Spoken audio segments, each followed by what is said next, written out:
Wow, my couch went from like white to brown real quick because of this video. Hey, what's up you guys? It's Gavriella and welcome back to my Beauty Coma. For today's video, we are doing another 10 Commandments of Makeup. If you haven't seen my very first 10 Commandments of Makeup, click right there and go watch it. I put up a poll on my Twitter and asked you guys what should I do next for my 10 Commandments of Makeup video. And you guys requested do a 10 Commandments of Makeup with eyeshadow. And that is exactly what we're doing today. I'm going to show you all the basics, the right steps, the right formulas, and the right products, what to use, what not to use, and of course, how to overall master eyeshadow. If you're new to my channel, don't forget to hit the subscribe button below, and don't forget to follow me on my Instagram, my Twitter, and Snapchat. Without further ado, let's get on with the video. Overall, applying eyeshadow can be extremely difficult, but today, I'm here to make it easier. We're going to start with priming our eyes. And here comes the awkward wave. Oh, there it is. Priming your eyelids for your eyeshadow is kind of similar to priming your house before you paint it, making a clean canvas for you to work with.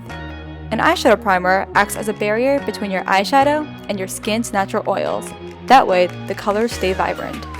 Just because one eyeshadow color looks great on your best friend doesn't always mean you get the same results. Try to find a shadow that will enhance your natural eye color. But how do you know which one to choose? There's so many options. Let me just say, it's gonna take experimenting.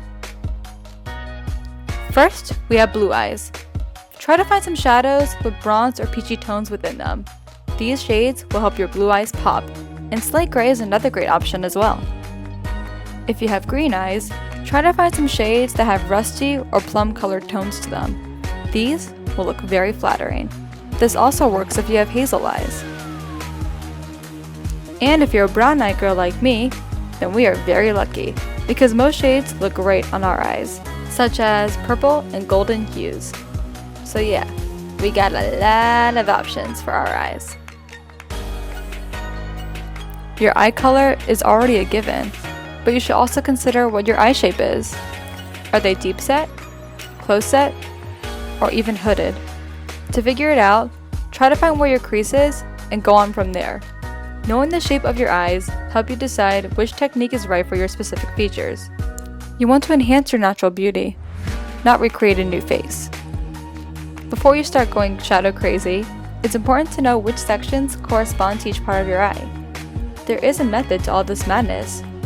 I'm going to show you the general breakdown of your basic eyeshadow quad palette. We're going to start with the lightest color first. This will be your base color. Apply this shade from your upper lash line all the way to just beneath your brow bone. You can also use this shade in your inner tear ducts of your eyes. This will make your eyes appear brighter.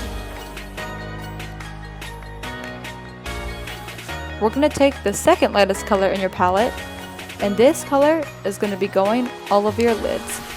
It's going to be a little bit darker than your base color. Brush this all over your lid from the upper lash line all the way up to your crease. Now take the second darkest color in your palette and apply it to the crease for a contouring effect. This should go over the area where your brow bone meets your lid. If you need more of a better summary, just push for the eye socket. This will also help create definition to your eyes. And finally, take the darkest shade in your palette and apply it on the outer V. Start with light strokes and build it up as you go.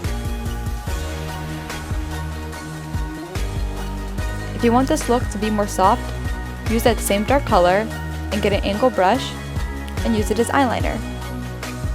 If you want your eyes to look more defined, put it on your lower lash line. And nope, you're not finished. I can't stress this enough, but please blend your edges. It makes such a huge difference between your eyeshadow looking flawless and looking like a hot mess. Use a light touch and gently sweep your brush along your eyelids and blending out all the harsh lines. The key to having flawless and perfected eyeshadow is investing in the right brushes. But there are so many out there. How do you know which one is for which? With all the shapes and sizes, it can get confusing. But I'm going to show you the 3 most important brushes that you should own. The first one is your basic eyeshadow brush. The bristles are flat and stiff, and you use this for all over color. Next, we have the blending brush. The bristles are soft and fluffier for seamless blending. And lastly, we have our crease brushes. These create all the contour and definition to your eyes. Not every eyeshadow is the same. Try to be more eye-opening to finding more formulas. Depending on the formula, it could really change up your look. Pressed eyeshadows are your basic, most common used formula. They are a great mess-free option. They are the easiest to travel with, easiest to blend, and of course, super high in pigments. Next, we have cream eyeshadow. These are perfect if you want a more dewy, sheen look, but they can crease very easily. Finally, we have loose eyeshadow. They come in a small pot like this. Even though it's the messiest out of the three, you'll feel like a pro makeup artist using them.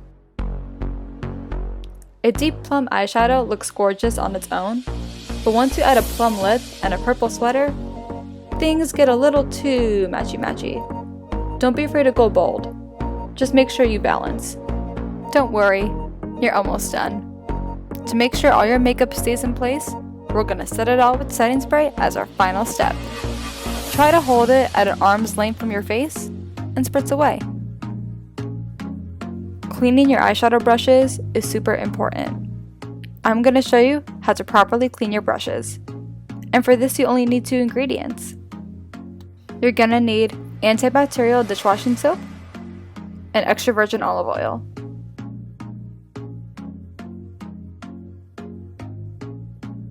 Now grab a plate of your choice and start squeezing out the ingredients onto the plate.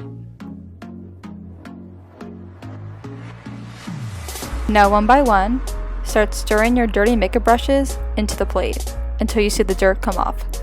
Then wipe back and forth on your hand. This is actually how oil painters clean their brushes. These 2 ingredients combined create a paste to clean off your brushes. The oil reconditions them, while the dishwashing soap cleans them off. Once your brushes are all clean, it's time to rinse them out. I don't recommend using hot water because that's going to damage your brushes.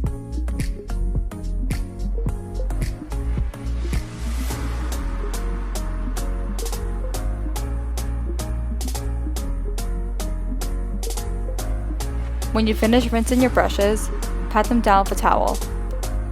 Now grab any glass of your choice and one by one, store them facing upside down. Don't have the brush facing upwards when drying, because the extra moisture is going to soak to the glue that's holding the hairs together, and once that happens, your brush hairs are going to start falling out. So face them downwards and store them in a shady area. Wait about 2 to 3 hours, then all your brushes will be dry. And just like that, you're finally finished. Congratulations, you've completed the 10 Commandments of Makeup Eyeshadow Edition. Now you're ready to take on the world. So this concludes our 10 Commandments of Makeup of the month.